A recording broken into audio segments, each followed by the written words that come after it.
This is a Muscle Cat Media production.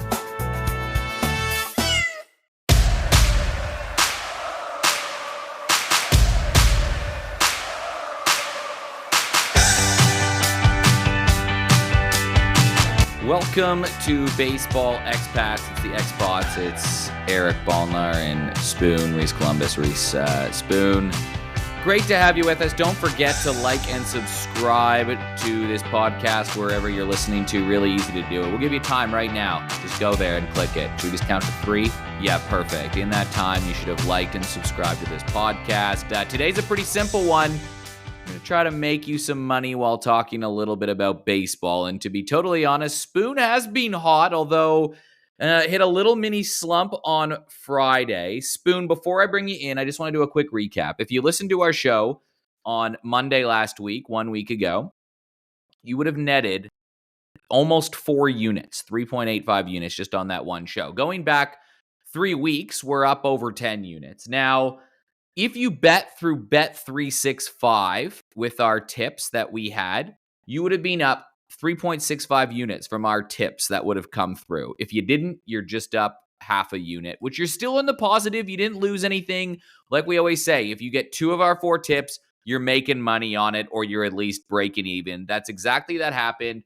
I'm with Bet365, so I made some money, baby.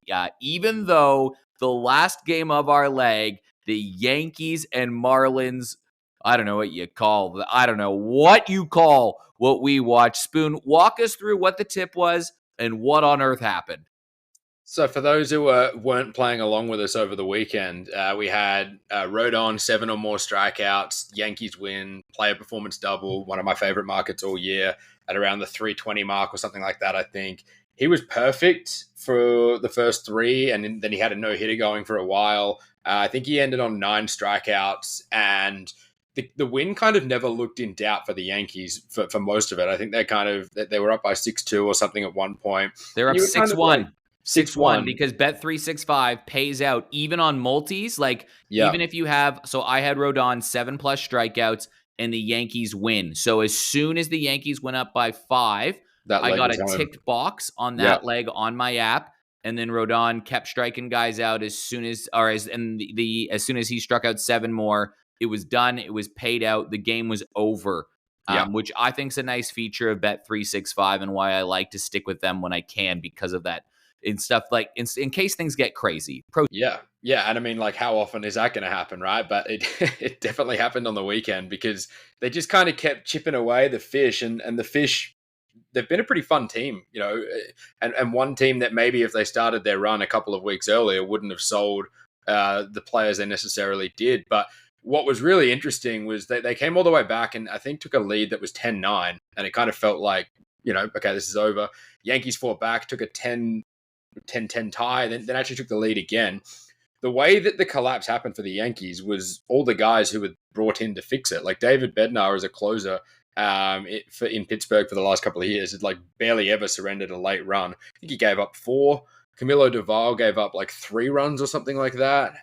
It was wild. And, when we talked post-deadline quickly, it kind of felt like with these bullpen ads, the Yankees are, maybe a real sort of improver and potentially back in that race for the division. They lost another game today in extras because their bullpen couldn't hold a late lead. So I don't know, man. There's maybe something in the water over there in New York or for the Yankees, because they seem to be buying these leverage arms. Devin Williams was another one, that they got from the Brewers in the offseason. He hasn't been able to hold a lead. He's not the same pitcher that he was. So I think I'm sort of questioning a little bit of my confidence there. Ultimately, very long story short, that Yankees collapse cost what was turning into a nice little run of 4 weeks or so in a row with profit every single day. So Boston are hot. Well, collectively, first off, Spoon, we did profit. Half a unit is still a profit, and I profited big because of that pick.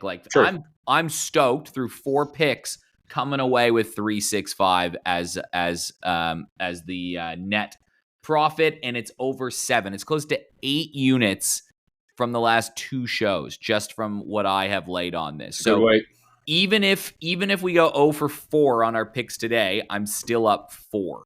So we're in a good spot. We're hot after the All-Star break. Things have started to come good. But who also has come good, which leads me to my next point, is the Boston Red Sox, right? They've won 6 in a row. They're 8-2 in their last 10. All of a sudden, they have a 2.5 game buffer on the Yankees and the Mariners, who are tied for the last wild card spot. They're only a couple games back of the Blue Jays. They're in the mix. But related to the Yankees here, the wild card race is tightening up, right? Like, I feel like the Tigers and the Jays and the Astros feel relatively safe, right? Like the Astros, if the Mariners catch them, they're not going to drop out of the wild card. Obviously, crazy stuff can happen. Yeah. The Jays are still 18 games above 500. Oh my God, the Jays like beat down the Rockies today. Yeah. Like that was as uncompetitive as a baseball game as you will. Lauer was huge again as well. He's got to be the game one starter, dude. He's got to be the game one starter. I'm on the hour of Lauer train, All right? in. Guys love him too, right? Like he's a bit of a jokester. He tells that story about Max Scherzer punching him in the face, which obviously wasn't true, but you know, like clearly he's liked. Anyways, the teams that feel at risk at falling out is the Yankees and the Mariners are tied at 60 and 53 as that last wild card spot. The Yankees have lost 4 in a row again. And this week, the Yankees play Texas, and Texas has been the team that we're pretty bullish on. The Rangers are only a game and a half. I feel like this is the series that may determine if Texas make the playoffs or not. Because if Texas can take just win this series, they're going to be at least half a game back, or maybe even in the playoff spot. This is a great mid-August matchup or start of August matchup in Yankees and Rangers starting tomorrow. Yeah, I don't know if you saw. Well, it started today. I don't know if you saw any of the game today, but the Rangers came back and won. Yeah, and it felt like one of those season-defining moments. Jock Peterson right now has been the worst free agent signing any team made in the offseason. Like, they can't get him in the lineup every day because he's doing nothing. They pinch hit him bottom of the ninth, down 1, and it felt like the most cathartic home run ever to tie the game. He just walked around the bases screaming his head off, went back into the dugout, started smashing helmets. Like, it was like months of frustration kind of let go. And then I think it was Josh Young. They intentionally walked ahead of him to pitch to Josh Young. He hit a home run. He's been sort of struggling for, a few months at a time now, and he got to have his big moment. It feels like something's kind of brewing in Arlington, and we called that a few weeks ago, but all the pieces are sort of starting to line up a little bit now. Talked about it on the last show on Friday too, is that the Guardians are kind of hanging around too, and there might be some value there. They're suddenly just 2.5 games back, and it kind of feels like a race between the Yankees, Mariners, Rangers, and Guardians that feels like just what the race is, right? 2 spots, 4 teams, and no one has more than a series lead. And what I mean by that is right now the Guardians are 2.5 games back of a playoff spot, right? Like all it takes is them to sweep a series and Seattle to get swept. And all of a sudden the Guardians are in a playoff spot, which means you can get there by the end of a weekend. That's what I always look at in races, right? Like, can a team get in a playoff spot by the end of the weekend? That's how you know that you're in touch. Whereas you take a look at the NL and the Reds still playing good baseball, man. Like they've got that plus 43 run differential. They're 59 and 54, but they're the closest team. They're 3 games back of the Padres. And boy, the Padres look good, my friend. They are going to be a difficult team to catch. Everybody in that same sort of chunk. I'm not too sure any of the Brewers, Dodgers, Phillies, Cubs, Mets, or Padres will fall back enough for the Reds there's only everybody else is 500 or below. There's only 7 teams above 500. So NL feels kind of set. AL feels like where the magic is. Yeah, it's just interesting. Those teams that chose not to buy, right? Like those purgatory teams, like Boston. Okay, they added Dustin May. That was it. They didn't sell either. They kind of just existed. The Guardians, they sold off Bieber and maybe that's it. So they didn't kind of buy or sell. They're just existing there as well. It's going to be really interesting what the next few weeks sort of looks like for those teams who didn't make a move either way, compared to an Arizona who just said, we're done. Yeah. It's going to be interesting, man. I'm excited for it. Before we get to our picks, and we do have 2 more picks each, hopefully we can turn a little profit for you again. Look, Sunday was the game at Bristol, and 2 things on this. 1, that overhead shot when the stadium was full of everything around it, the Speedway, the stadium looked cool, man. Like, that's going to be a photo that you look at in 50 years and be like, oh my God, this looks AI generated. This looks cool. Yeah. But all reports on the ground is it was a disaster. They don't have the parking. They didn't have the infrastructure. They didn't have people had expectations of going to an MLB game, but they were at a Speedway. And I don't know what you expect, man. Like if I was going to that game, I would expect not to see the game. And that's exactly what happened. That happened at a Winter Classic, right? Like the big one at the big house. Like you went there for the vibes and the atmosphere and ice hockey. It wasn't to see the game. On top of that, normally people bring in their own food. So they just aren't capable of they don't have the facilities to service all those people. Looked cool. Some mixed messages through it. The rain obviously came. So 2 questions. One, what did you think of it? And the second one is, where would you like to see a game be played on the theme of just an obscure location, right? Like they've done it in a field of corn. They've done it on a motor speedway. The NHL has done a game on Lake Tahoe with the mountains in the background. So I want, for TV broadcast, a place that looks cool. Where would you go next? Anything you want.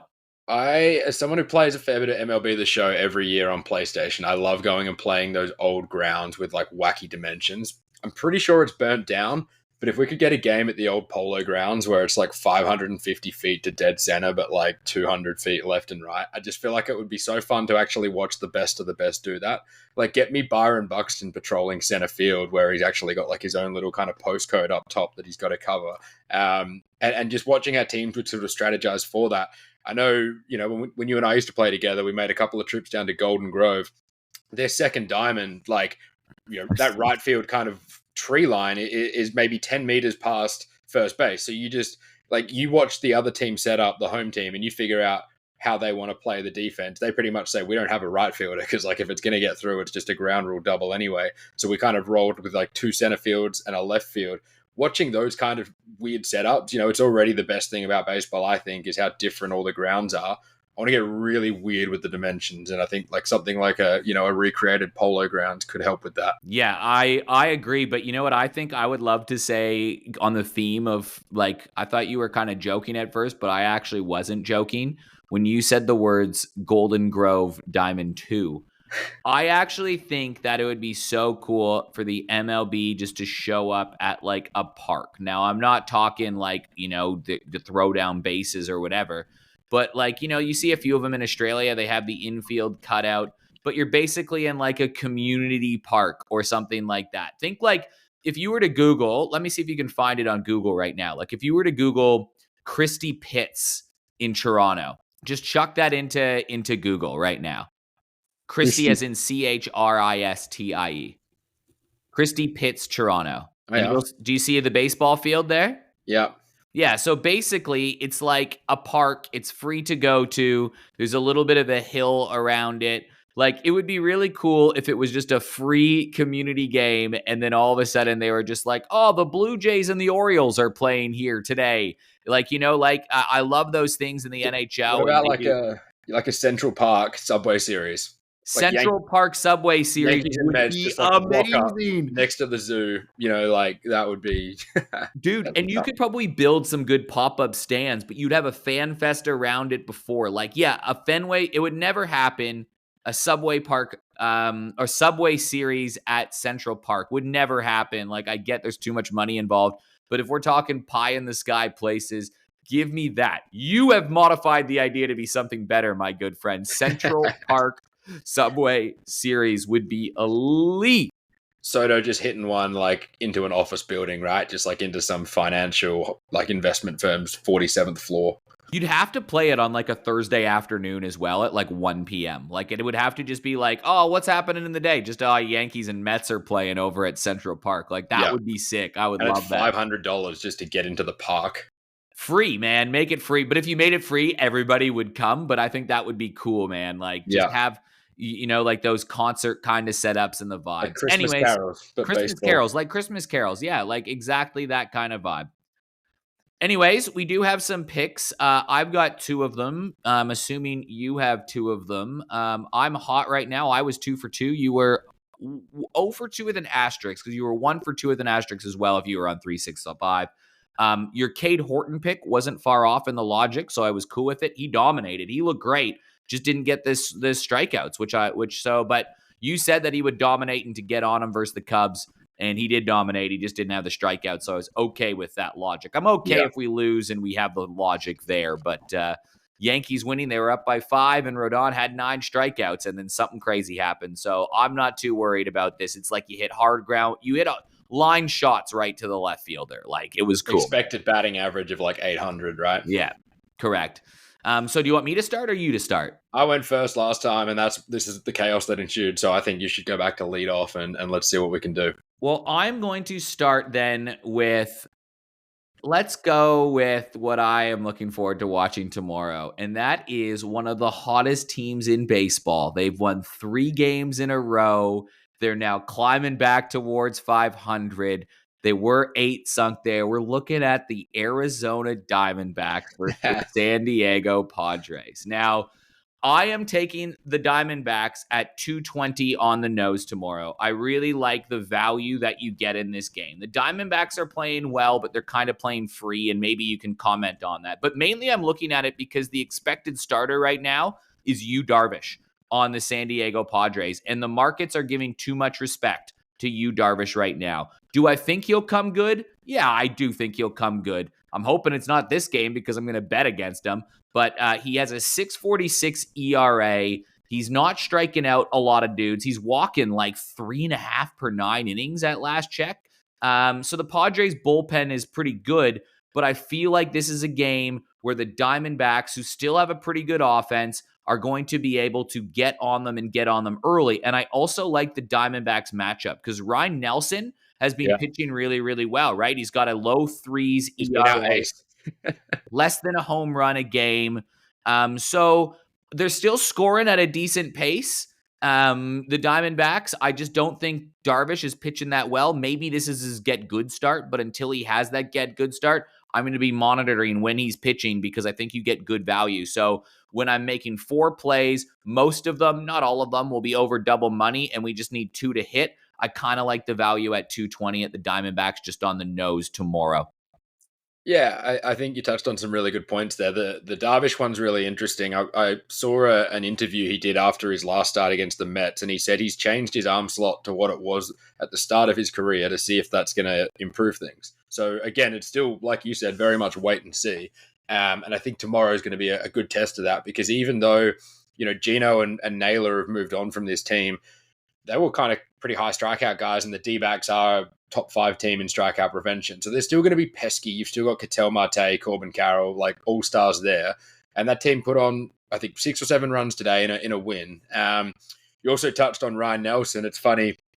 I remember sitting back in a freezing Airbnb in London when we did our preseason kind of review for the expats at the start of the year. And I was kind of rattling off, Corbin Burns, Zach Gallen, Erod, Brandon Fort, and maybe Montgomery as like the best 1 to 5. Ryan Nelson's name wasn't even there. And part of it is he's kind of gone, Stephen Bradbury, and he's the last man standing. In 13 starts this year as a starter, because he did have some games where he was a bullpen arm as well. 13 games as a starter, he's got a 2.71 ERA. Like, he's been terrific. Those are his starting numbers? Yeah. Wow. So, yeah, he's got a 4.5 ERA in 10 outings as a reliever, but just in his 13 starts, 2.71 ERA. Like, that's a whip just a smidge over 1, not walking many guys. Like, he's actually been probably one of the few bright spots this year. And I think, like you said, something we talk about a lot as well, there's too much name value attached to starters sometimes, and it almost ignores like recency bias. It ignores, even where the team's at or general form lines. And to have Yu Darvish sort of getting the respect he's getting against a guy who's actually been doing it all year, yeah, I like it at plus money. I like it too. So I'm going to jump on that. What do you got for your first one? So in the theme of freezing cold Airbnb predictions at the start of the year, another team I sort of declared as, maybe one to watch that sort of hasn't been, the Washington Nationals. And we did take this guy last time, a bit like Cade Horton in the last play that we had over the weekend. Lots of 2-strike counts, just unable to put him away. That's fine with me. I'm ready to back up on Mackenzie Gore tomorrow at home against the Athletics. The A's probably just did some really good business by selling the players that they did sell. But at the end of the day, they did sell those players. The Nationals did too. So now we're kind of looking at a couple of teams with no one in the back end of the bullpen.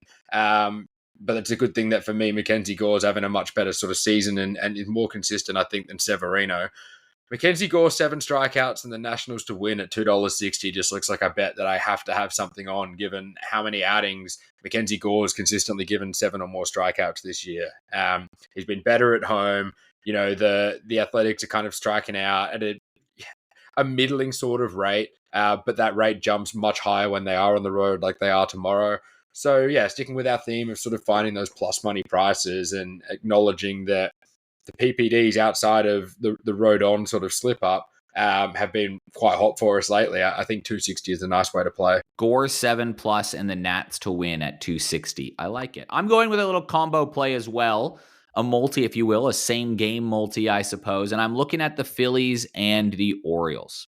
Now, the reason I'm looking at this is because of Taijuan Walker, who was bad last year, man. He was not very good, but he's been pretty good this year. And he's got let me find it here. He's got a 3.82 ERA. So he's been good. He's been above average. And the Orioles, though, is really what I'm looking at here because they're not good on the road at all. They're scoring like 3.5 runs per game on the road. We made that call last week about the Brewers scoring runs on the road and then they dropped like 15. I kind of like to look at how teams perform home and away splits. And at the midseason, it's nice to do that because you have so much data already. Yeah. Like teams are kind of who they are.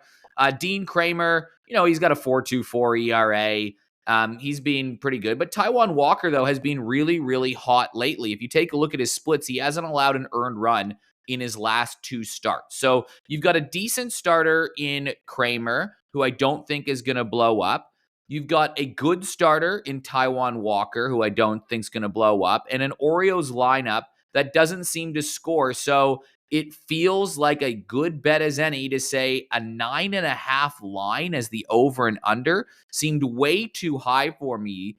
And if you couple that with a Phillies win, because I think they have the better team, better pitcher, you can get 336 for a Phillies win and an under 9.5, which I think is value money. So I'm going to lock that in. Phillies win under 9.5 versus the Orioles at 336. I love it. I'm flat, and we talked about it maybe being a landing spot for the Jays. I've watched both of Joan Duran's outings for the Phillies since they traded for him. He is literally, I think, the best closer in baseball. Like he's just throwing 103 with the most ridiculous movement consistently. I don't see I fear. Well, I don't have to worry about it being my team, but I fear for a team coming up against the Phillies in these playoff games, knowing he's coming out of that bullpen in the 9th inning. And in your situation where you're A, looking for a win and B, looking to prevent runs, I think you can take a lot of comfort knowing that Duran's ready to come out in that bullpen. And there's a really cool story that was on, I think it was in The Athletic, by the way, about how the Twins and Phillies, because he had a cool opening in Minnesota or an entrance. They copied the whole thing, right? Yeah, and how they did that and how the team collaborated by giving the data, giving the files and all of everything there. It was a really cool collaborative story. I recommend if you just Google Duran Twins walkout exchange, you'll probably find it somewhere, but it's a pretty cool story. I think Rob Thompson, the manager as well, had his number from the Twins. And Duran kind of said, I don't really care that much. Do you care? And Thompson said, I'm a manager. I really don't care. It's all yours. So yeah, I'm not the biggest Phillies fan after, massive sort of NLCS a couple of years ago. That's just the toll it can take as an individual fan. But they are cooking something kind of impressive there, and I think he's going to be a huge get for them down the stretch. All right, round us out. We got 3 plays, one at 220, one at 260, and one at 336, baby. That's the King Daddy right now. Do you have something that's even more King Daddy than that? Look, I'll give you one at 265, but there's a top up that we can take at 625. This is a guy that we talked about. It was one of your players a couple of weeks ago now, and it ticked all the boxes. I think we got a little bit weird with how we set it up, but we loved the setup for Shota against the White Sox. He then just proceeded to have the most bizarre start, and he gave up 12 hits, right? Like, he was just leaving them all over the middle of the zone, and it just didn't go well at all. He had 12 looking strikes, six swinging strikes, but 12 hits. Was knocked out of the game after 3, allowing 7 earned runs. Had a really nice bounce back in that huge series between the Cubs and the Brewers last week, which is sort of, right there for that NL Central race, and managed 8 strikeouts in 5 innings against a Brewers team who have been really tough to strike out this year, 7th best in all of baseball. And he kind of just, he got back to doing what he did best, which was swinging strikes, having sort of 12 of those, which was twice as many as the White Sox start earlier. Tomorrow he goes up against the White Sox, against the Reds, and the Reds are 22nd in baseball, and they're a team that just strike out a lot. And there's a few guys in that team who are sort of really guilty of it. And a lot of the Reds players, I feel like we talk about them as if they didn't strike out so much, they'd be unbelievable, right? Like a Deli Cruz type, like all of these guys are just, there's a lot of whiff in their game. The player performance double pricing really surprised me for Shota, with the Cubs, pretty clear favorites, I think, in tomorrow's game. 6 or more for the win at $2.65 seems crazy to me for a game that they should be winning. And, Shota's been sort of consistently around that 6 or more mark in many starts this year. Where I thought there was real value was the 8 or more in a win at $6.25 when he's fresh off the back of 8 against a much better team and a much better contact team in the Brewers. I thought this was a nice way we can avenge that kind of start a couple of weeks ago for Shota in a situation that gives us a nice price, and what is still a really important divisional game for the Cubs tomorrow. Yeah, I like that logic too, but what would you do for a top-up? Like, how do you structure that? So if you're doing a unit at 6+ and the win at 260, what would the top-up look like? I'd just go a quarter unit. Yeah, quarter unit, and then at nearly 7s, and you pick up almost a unit there if we get it. But we're not sort of too upset about losing it if we get in the main play too. Yeah, that's a smart way to look at it. I like that. So we've got, and that was a weird show to start. Like, it was abnormal. Like, it was a complete aberration in everything he's ever done in his career. I'm almost mad we didn't back up on him last start because it was the most predictable, too bad to be true story ever. He's going to come up against the Brewers, like massive, divisional setup game here. If he's paying this now against the Reds tomorrow, his 8 or more for the win was probably 10s against the Brewers. So might have let that one go around without our hard-earned on it, but we can still atone tomorrow.